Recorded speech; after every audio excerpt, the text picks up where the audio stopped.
സദാ സത്സ്വരൂപം ചിദാനന്ദകന്ദം ജഗത്സംഭവസ്ഥാനസംഹാരഹേതും സ്വഭക്തേച്ഛയാമാനുഷം ദർശയന്തം നമാമീശ്വരം സദ്ഗുരും സായിനാഥം.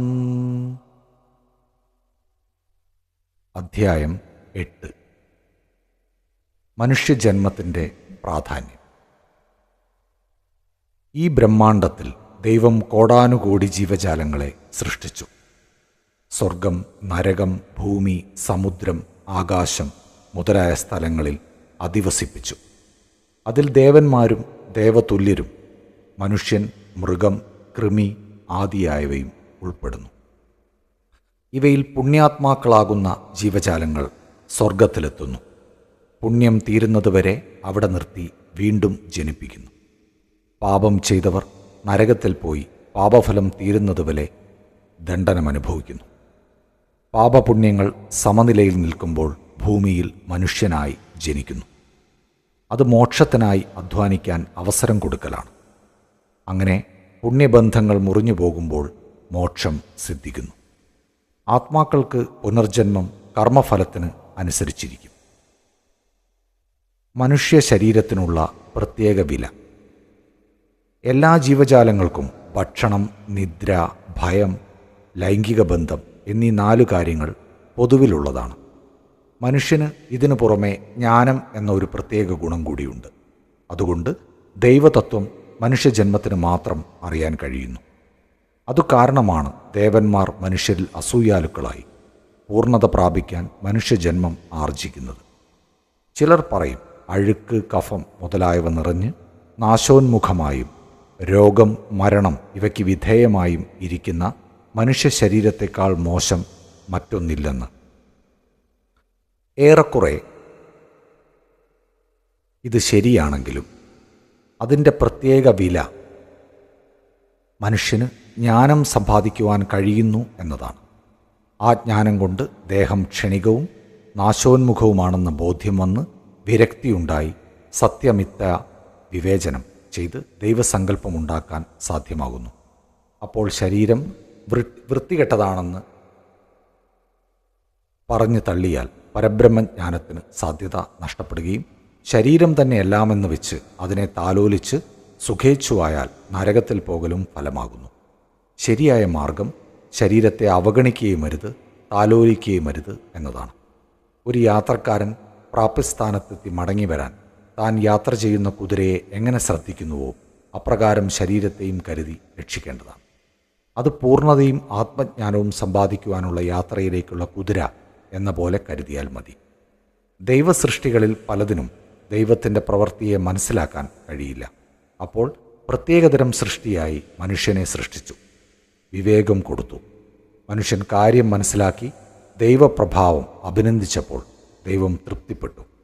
അപ്പോൾ മനുഷ്യജന്മം സിദ്ധിക്കുന്നത് പ്രധാന കാര്യം തന്നെ. അതിൽ ബ്രാഹ്മണനാവുന്നത് അതിലും ശ്രേഷ്ഠം, അതിലും ഉത്തമമാണ് സായിബാബയുടെ പാതാരവിന്ദങ്ങളിൽ ആത്മാർപ്പണം ചെയ്യാൻ കഴിയുന്നത്. മനുഷ്യജന്മത്തിൻ്റെ പ്രാധാന്യം. ജീവിതം ക്ഷണികമെന്നും മരണം ഏതു സമയവും വരാവുന്നതാണെന്നും മനസ്സിലാക്കി ജന്മമെടുത്ത് ഉദ്ദേശസാധ്യത്തിനു വേണ്ടി ഒട്ടും താമസിയാതെ പ്രവൃത്തി ഏറ്റെടുക്കുക. അതിനുള്ള വെമ്പൽ വിഭാര്യൻ പുനർവിവാഹത്തിനും പുത്രനഷ്ടനായ രാജാവ് സർവത്ര പുത്രനെ തിരയുന്നതിലും കാണിക്കുന്ന തിടുക്കം കൂട്ടലിനും വെമ്പലിനും സമാനമാവട്ടെ. മടിയും അജ്ഞാനവും ഉപേക്ഷിച്ച് സദാസമയം ആത്മചിന്തയിൽ ലയിക്കുക. അതിന് കഴിയാത്ത ജീവിതം മൃഗതുല്യമാണ്. എങ്ങനെ തുടരാം? ആത്മജ്ഞാനിയായൊരു സദ്ഗുരുവെ സമീപിക്കലാണ് ഏറ്റവും അനുയോജ്യവും വേഗതയുള്ളതുമായ വഴി. മതപരമായ പ്രസംഗങ്ങൾ കേട്ടും ഗ്രന്ഥം പഠിച്ചും കിട്ടുന്ന ജ്ഞാനത്തേക്കാൾ എത്രയോ മടങ്ങ് ഇത്തരം മഹാത്മാക്കളുടെ സംസർഗത്തിൽ നിന്ന് ലഭിക്കും. മുഴുവൻ നക്ഷത്ര സമൂഹങ്ങളും തരുന്ന വെളിച്ചത്തേക്കാൾ എത്രയോ അധികം വെളിച്ചം ഒരേ ഒരു സൂര്യനിൽ നിന്ന് കിട്ടും പോലെയാണ് സദ്ഗുരുവിൽ നിന്ന് കിട്ടുന്ന ജ്ഞാനം. പുസ്തകങ്ങളിൽ നിന്ന് കിട്ടുന്ന ജ്ഞാനവുമായി താരതമ്യപ്പെടുത്തുമ്പോൾ അദ്ദേഹത്തിൻ്റെ ചലനങ്ങളും ലളിത സംഭാഷണവും നമുക്ക് പുണ്യമായ ഉപദേശം തരുന്നു. അത്തരം സംസർഗം കൊണ്ട് ക്ഷമ, ശാന്തി, നിസ്സംഗത്വം, ദാനം, ദയ, മനസ്ഥൈര്യം, നിരഹങ്കാരം മുതലായവ ശിഷ്യൻ ശീലിക്കുന്നു. അങ്ങനെ ആധ്യാത്മിക മാർഗം തെളിഞ്ഞു കാണുന്നു. സമസ്ത ചരാചരങ്ങളിലും ദൈവത്വം ദർശിക്കുന്നു. ഭാഗ്യങ്ങളിൽ അയാൾക്ക് താൽപ്പര്യമില്ല, നിർഭാഗ്യത്തിൽ പരിഭ്രമവുമില്ല. രാജാവും യാചകനും ഒരുപോലെയാണ് അയാൾക്ക്. ഒറ്റ നോട്ടം കൊണ്ട് യാചകനെ രാജാവാക്കാൻ കഴിഞ്ഞിരുന്ന ഒരു മഹാത്മാവ് ഷിർദിയിൽ യാചിച്ചിരുന്ന വിധം നമുക്ക് നോക്കാം. ബാബ ഭക്ഷണത്തിന് യാചിക്കുന്നു. മോളെ, എന്തെങ്കിലും തിന്നാൻ തരൂ എന്ന് സായിബാബ വീടിൻ്റെ മുന്നിൽ വന്നു നിന്ന് ഭിക്ഷയാചിച്ച് കൊടുക്കുന്നത് കൈനീട്ടി സ്വീകരിക്കാൻ ഭാഗ്യം സിദ്ധിച്ച ഷിർദിയിലെ വീട്ടുകാർ അനുഗ്രഹീതരായിരുന്നു.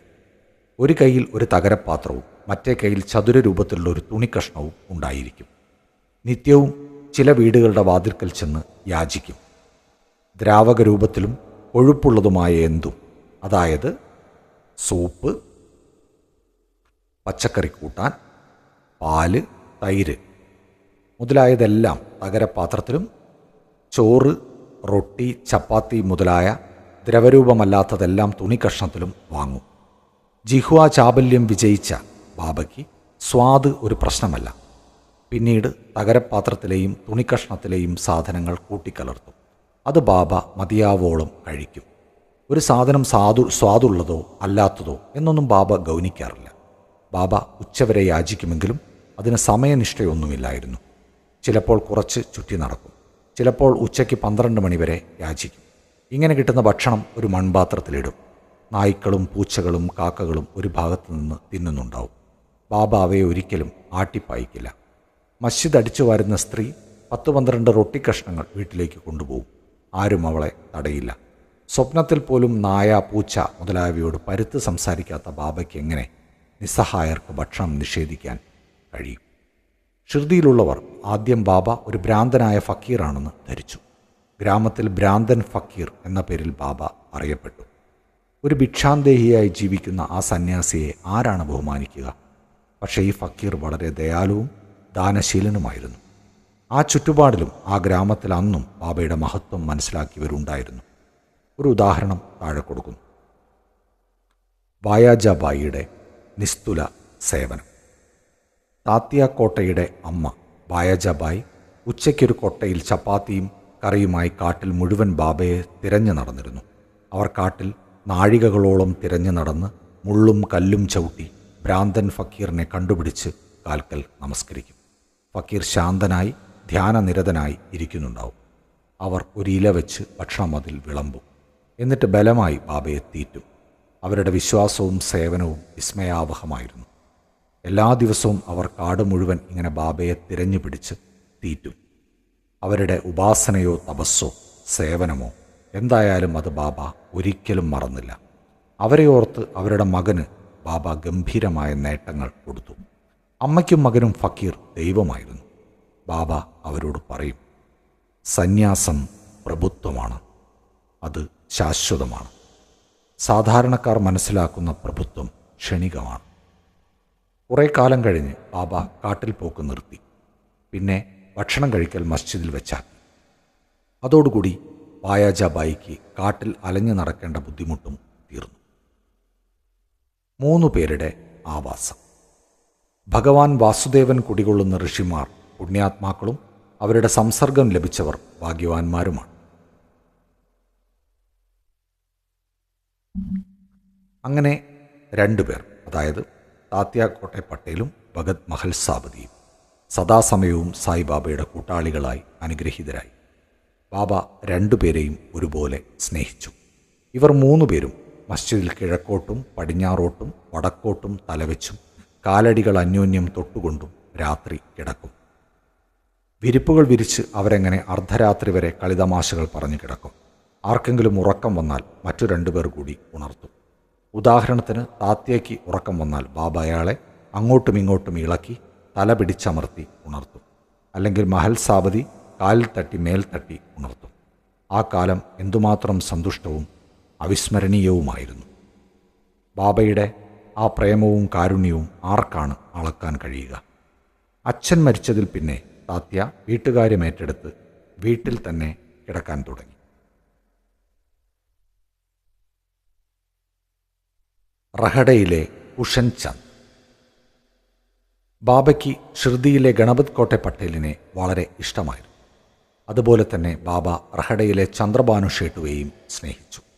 അയാളുടെ മരുമകൻ കുഷൻ ചന്ദിനെ അതിൽ കൂടുതൽ സ്നേഹിക്കുകയും അയാളുടെ ക്ഷേമത്തിൽ എപ്പോഴും ശ്രദ്ധിക്കുകയും ചെയ്തു. ചിലപ്പോൾ കാളവണ്ടിയിലോ ചിലപ്പോൾ ടോങ്കയിലോ മറ്റു ചിലരോടൊപ്പം ബാബ ഇടയ്ക്കിടയ്ക്ക് അവിടെ പോകും. അവിടുത്തുവർ ഗ്രാമാതിർത്തിയിൽ വാദ്യഘോഷത്തോടുകൂടി വന്ന് ബാബയെ എതിരേറ്റ് നമസ്കരിക്കും. ഗ്രാമത്തിൽ എഴുന്നള്ളിപ്പായി കൊണ്ടുപോകും. പിന്നെ കുഷൻചന്ദ് ബാബയെ വീട്ടിലേക്ക് കൊണ്ടുപോകും. ഉപചരിച്ചിരുത്തി സദ്യയൂട്ടും. സ്വതന്ത്രമായും സന്തോഷമായും കുറച്ച് സംസാരിക്കും. പിന്നീട് ബാബ എല്ലാവർക്കും ആനന്ദവും അനുഗ്രഹവും നൽകി ഷിർദിയിലേക്ക് മടങ്ങും. ഷിർദി തെക്ക് റഹഡയ്ക്കും വടക്ക് നിമോഗാവോണിനും മധ്യത്തിലാണ്. ബാബ ഈ 2 സ്ഥലങ്ങൾക്കപ്പുറം പോയിട്ടില്ല. ബാബ തീവണ്ടി കാണുകയോ കയറുകയോ ചെയ്തിട്ടില്ല. എങ്കിലും വണ്ടികളുടെ സമയവിവരം കൃത്യമായി ബാബയ്ക്കറിയാം. ഭക്തന്മാർ ബാബയുടെ നിർദ്ദേശാനുസരണം മടങ്ങിപ്പോകുമ്പോൾ യാതൊരു വിഷമവും അനുഭവിക്കില്ല. അതനുസരിക്കാത്തവർക്ക് കഷ്ടപ്പാടും അപകടവും നേരിടും. ഇവയെ സംബന്ധിച്ച് അടുത്ത അധ്യായത്തിൽ വിവരിക്കാം. ശ്രീ സായിയെ നമിക്കുവിൻ. ലോകശാന്തി ഭവിക്കട്ടെ.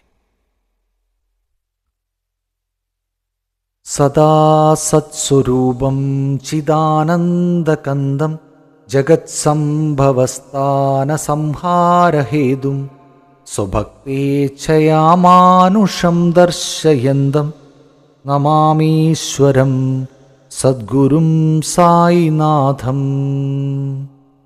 ഓം സായ്, ശ്രീ സായ്, ജയ ജയ സായ്.